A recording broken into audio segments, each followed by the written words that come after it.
There's a cage most people live in. They built it themselves. And the strangest part? They check into it willingly, every few minutes, every single day.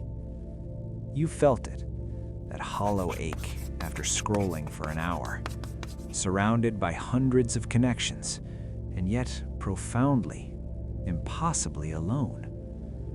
The ancient philosophers predicted this. They just didn't know it would arrive wrapped in dopamine hits and blue light. Let's go back to the beginning, back to the promise. Social media was supposed to connect us, break down barriers, let you talk to someone on the other side of the world as easily as your neighbor. It was going to make us closer, more understood, less alone. And for a moment, it felt true. Remember the first time you reconnected with an old friend? When your post got 100 likes and you felt seen? When it seemed like you finally had a voice that mattered? Aristotle said, "Man is by nature a social animal. We're wired to connect. It's not optional, it's survival." For thousands of years, being cast out from the tribe meant death. So we learned to read faces, share stories around fires, build trust through presence. Social media promised to amplify that ancient need, to give us the tribe, but bigger, global, limitless. But something went wrong. Because now we have more friends than ever before in human history, and we've never been lonelier. So what happened? How did the tool for connection become the source of isolation? The answer lies in what you're actually doing when you're connecting online. First, you're not connecting with people. You're connecting with performances. Every post is curated, every photo filtered, every caption engineered for maximum impact. We don't share our lives. We share the highlight reel, the version we wish was true. And here's the trap. You're not just performing for others. You're performing for yourself. You start to believe the character you're playing. The gap between who you are and who you present becomes a chasm.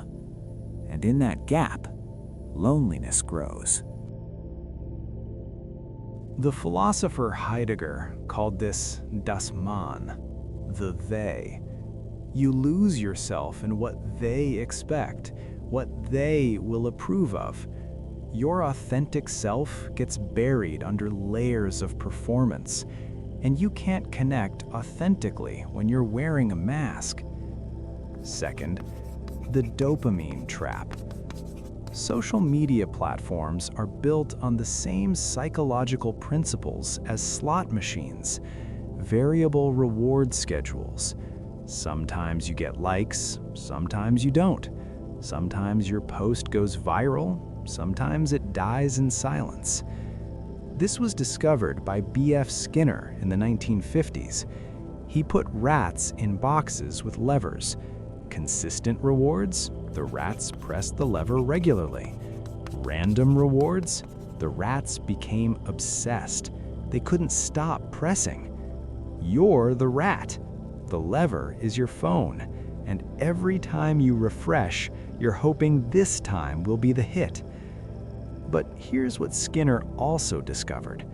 Even when the rewards stopped completely, the rats kept pressing, compulsively, desperately. The behavior had become automatic. Sound familiar?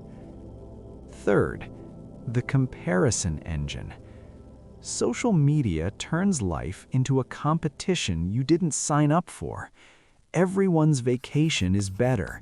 Everyone's career is thriving.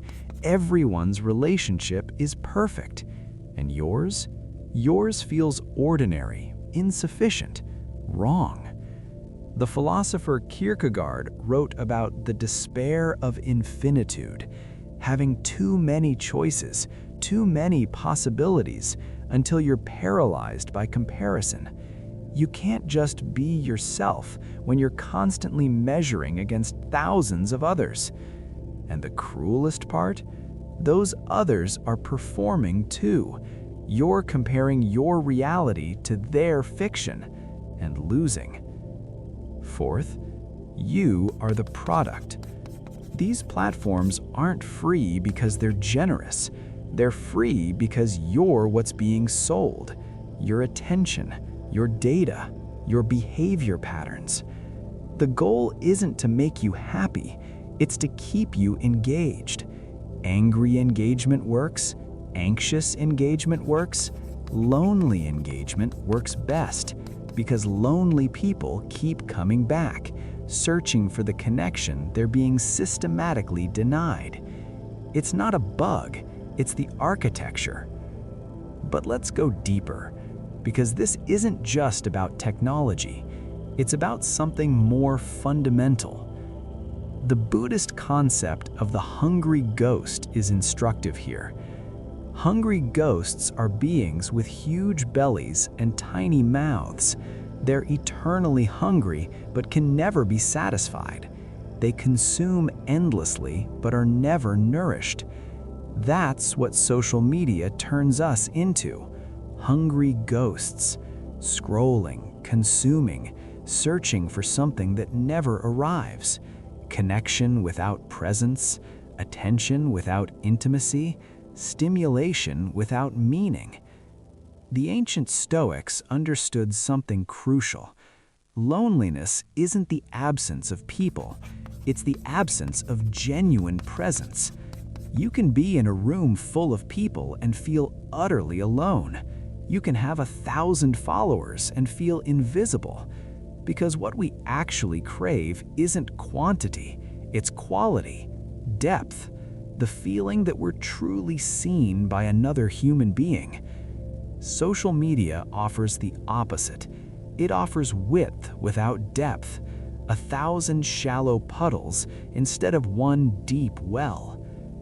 Marcus Aurelius wrote, "Everything we hear is an opinion, not a fact. Everything we see is a perspective, not the truth." On social media, we're drowning in opinions, performing perspectives.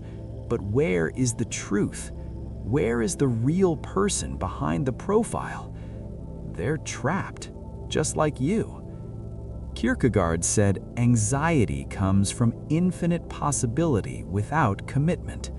Social media gives us infinite potential connections, but prevents us from committing deeply to any single one. We're always one swipe away from something better, someone more interesting, a more perfect version of connection. So we never commit, never go deep, never risk the vulnerability that real connection requires. And in protecting ourselves from rejection, we guarantee our isolation. Now, here's the darkest part. You can't just leave. Delete the apps, they say. Touch grass. Go outside. But your job is on LinkedIn. Your family group chat is on WhatsApp. Your friends organize on Instagram. Your professional network lives on Twitter. Your dating life is on apps. Your community exists in Discord servers. The cage isn't just in your phone. It's in the architecture of modern life. The Stoics taught that freedom isn't about controlling external circumstances. It's about controlling your response to them. You can't escape the technology, but you can change how you engage with it. Except, can you? Because the platforms are designed by teams of engineers specifically to override your willpower, to exploit your psychological vulnerabilities, to keep you trapped. So maybe the question isn't, how do we escape? Maybe the question is, what if we were always looking for a cage? What if something in human nature was always vulnerable to this trap? What if social media didn't create our loneliness? It just revealed it, weaponized it, turned it into profit. The ancient philosophers spent lifetimes trying to understand human connection, trying to bridge the gap between souls, trying to cure loneliness. They never solved it. And now we've built a machine that makes it worse. The cage is real. You're in it. We all are. The question you have to answer for yourself is, are you willing to see the bars?